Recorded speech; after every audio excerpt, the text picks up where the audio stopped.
Hello guys and welcome back to How to Maximize. For today's video, I will show you how to cancel Bluehost hosting subscription.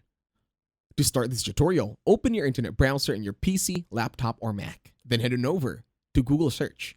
In here, search for how to cancel Bluehost hosting subscription.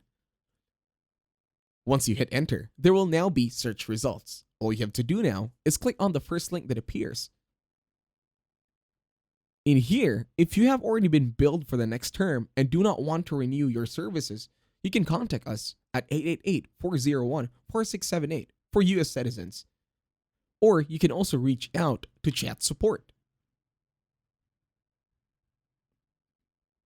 Now to look for chat support, there's only one way to do it, and that is going to bluehost.com.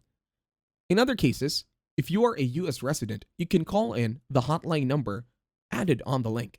It's at 888-401-4678.